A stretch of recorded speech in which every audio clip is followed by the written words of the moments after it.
Nah, Habib Abdul Haddad menyatakan wal bid'u salasun. Yang namanya bid'ah itu ada 3. Yang pertama adalah bid'atun hasanah, bid'ah hasanah. Apa bid'ah hasanah? Wahiyya ma ra'ahu a'immatul huda mimma yuwafiqul kitab was sunnah, yaitu yang dipandang oleh para imam, para pemimpin, para ulama, yang mana suatu hal yang baru yang sesuai dengan ajaran Al-Quran dan hadis Nabi Muhammad SAW. Contohnya apa? Contohnya, ini kenapa? Karena memang itu sudah menjadi satu hal yang memang lebih manfaat dan lebih baik untuk dikerjakan. Contohnya apa? Sayyidina Abu Bakar As-Siddiq di masanya beliau mengumpulkan Quran menjadi satu mushaf. Sayyidina Umar bin Khattab mengadakan salat tarawih berjamaah. Kemudian Sayyidina Umar merapikan mushaf. Kemudian ada azan pertama di hari Jumat, 2 kali azan. Kemudian Sayyidina Ali bin Khattab, Sayyidina Ali bin Abi Thalib, Ali bin Khattab keliru. Sayyidina Ali bin Abi Thalib, beliau juga ketika itu ada ketetapan melawan pemberontak. Dan semua daripada para ulama yang selanjutnya itu ada hal-hal yang baru, akan tetapi karena tidak bertentangan dengan ajaran Al-Quran dan hadis, maka itu dinamakan bid'ah hasanah. Bahkan sebagian bid'ah kata para ulama hukumnya wajib. Kalau Quran nggak dikumpulkan jadi satu mushaf, kira-kira kita bisa baca Quran nggak? Nggak bisa kan? Maka bid'ah ngumpulkan Quran itu hukumnya wajib. Assalamualaikum warahmatullahi wabarakatuh. Alhamdulillah, wassalatu wassalamu ala rasulillah. Allahumma sholli ala Muhammad wa ala ali Muhammad. Teman-teman yang dirahmati Allah Subhanahu wa Ta'ala, dukung channel ini dengan like, share, dan subscribe agar dapat menerima notifikasi setiap kali ada video terbaru yang kami upload. Untuk yang sudah subscribe, kami ucapkan jazakumullahu khairan katsiran. Teman-teman yang dirahmati Allah Subhanahu wa Ta'ala, dalam ceramahnya Habib Muhammad bin Hussein menyatakan, yang namanya bidah itu ada yang disebut bidah hasanah. Bidah hasanah adalah inovasi yang dipandang baik oleh para imam, para pemimpin, dan para ulama karena sesuai dengan ajaran Al-Quran dan hadis Nabi Muhammad SAW. Sebagai contoh, beliau menyebut beberapa tindakan para sahabat Nabi yang dianggap sebagai bidah, namun justru membawa manfaat besar bagi umat Islam. Salah satunya adalah ketika Sayyidina Abu Bakar As-Siddiq mengumpulkan Al-Quran menjadi satu mushaf. Begitu juga dengan Sayyidina Umar bin Khattab yang menyatukan umat untuk melaksanakan salat tarawih secara berjamaah dan merapikan mushaf Al-Quran. Menurut Habib Muhammad bin Hussein, bidah-bidah ini meskipun merupakan hal baru, tidak bertentangan dengan ajaran agama, dan bahkan dalam beberapa kasus seperti pengumpulan Al-Quran menjadi mushaf, hukumnya menjadi wajib agar bisa membaca Al-Quran dengan jelas. Itu dalil yang mereka angkat untuk melegalkan bidah hasanah. Bagaimana menyikapi permasalahan ini? Coba kita simak video Ustadz Farhan Abu Furaihan Hafizahullah sampai selesai. فَبِأَيِّ آلَاءِ رَبِّكُمَا تُكَذِّبَانِ. Ya kan?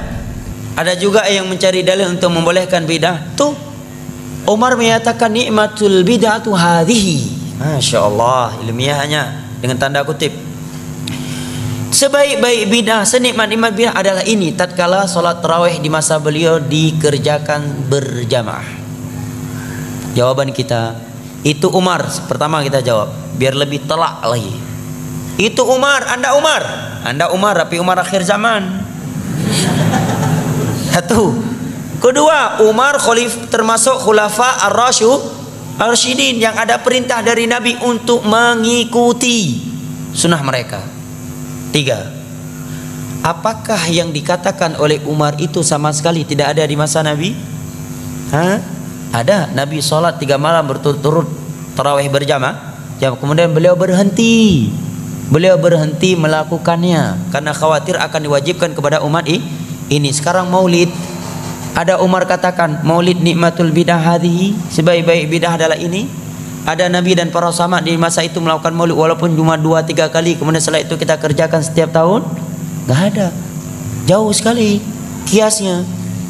Jelas ya? Kemudian ada yang membawa dalil juga lah, Utsman bin Affan itu mengumpulkan Al-Quran 30 juz di masa Nabi, kan belum ada. Berarti nggak mesti setiap bidah yang nggak ada di masa Nabi kalau kita lakukan bidah katanya. Jawabannya itu Utsman Pak, Anda Utsman bukan, walaupun nama bapak Utsman tapi Utsman akhir zaman.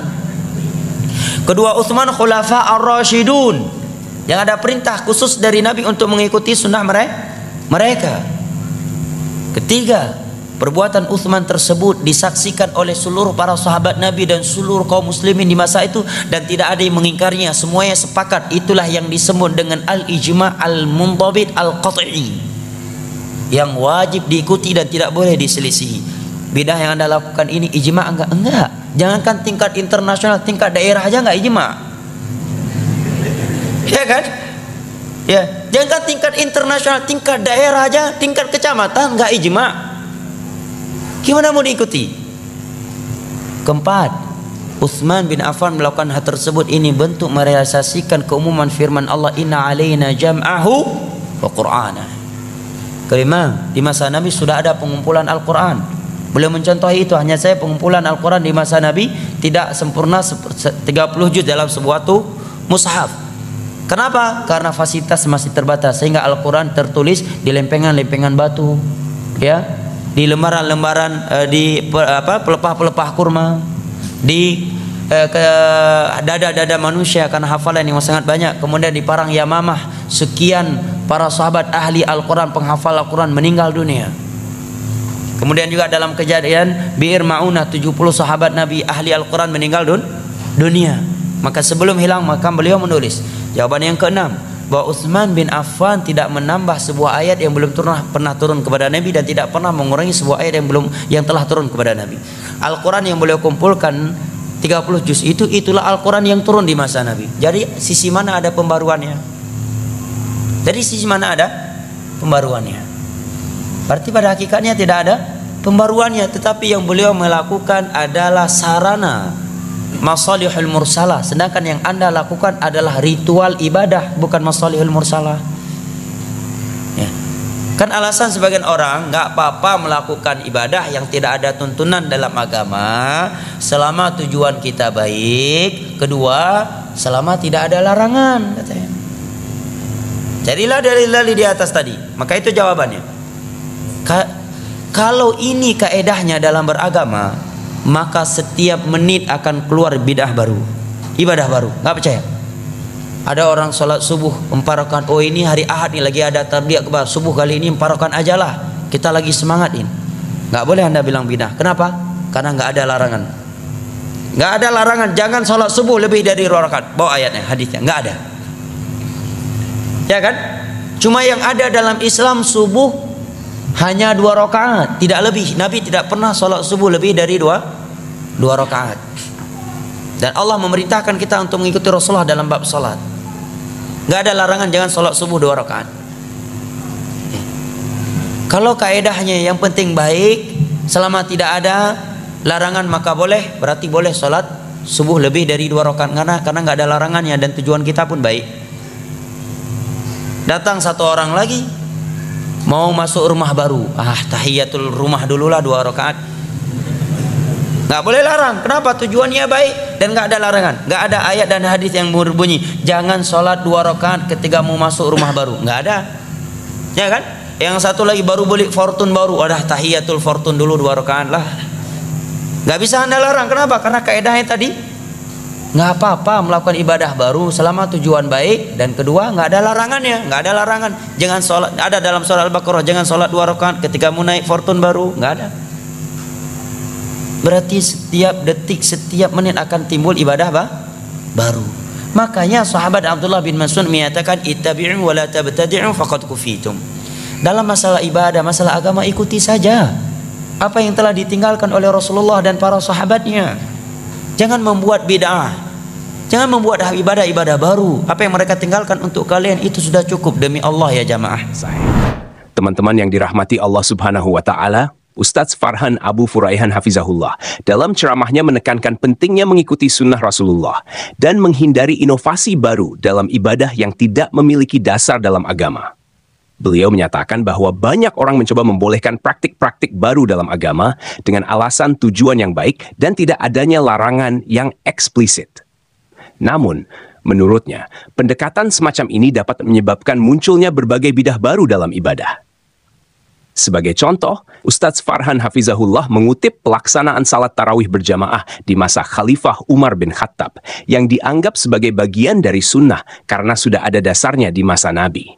Meskipun Nabi tidak melakukannya secara terus-menerus karena khawatir akan diwajibkan kepada umatnya. Ustadz Farhan Hafizahullah menegaskan bahwa tindakan Umar tersebut disepakati oleh para sahabat dan dianggap sebagai ijma yang wajib diikuti. Beliau juga menyoroti pengumpulan Al-Quran oleh Utsman bin Affan menjadi satu mushaf sebagai contoh lain dari praktik yang didasarkan pada kebutuhan yang mendesak dan disepakati oleh para sahabat. Meskipun pengumpulan ini tidak dilakukan di masa Nabi, Utsman tidak menambahkan atau mengurangi ayat Al-Quran, sehingga tidak ada unsur bid'ah dalam tindakan tersebut. Ustadz Farhan Hafizahullah memperingatkan bahwa jika kaidah selama tujuannya baik dan tidak ada larangan diterapkan secara luas, maka akan muncul berbagai bentuk ibadah baru yang tidak pernah diajarkan oleh Rasulullah SAW. Beliau menegaskan pentingnya mengikuti apa yang telah diajarkan oleh Nabi dan para sahabat, serta tidak menambah-nambah ritual ibadah yang tidak ada tuntunannya. Sebagai penutup, Ustadz Farhan Hafizahullah mengutip sahabat Abdullah bin Mas'ud yang mengatakan, "Ikutilah dan jangan mengada-adakan dalam masalah ibadah, karena apa yang telah diajarkan oleh Rasulullah SAW sudah cukup bagi kalian." Demikian video yang kita dapat bagikan kali ini. Semoga bisa memberikan pencerahan bagi kita semua. Mohon maaf jika ada kekurangan. Assalamualaikum warahmatullahi wabarakatuh.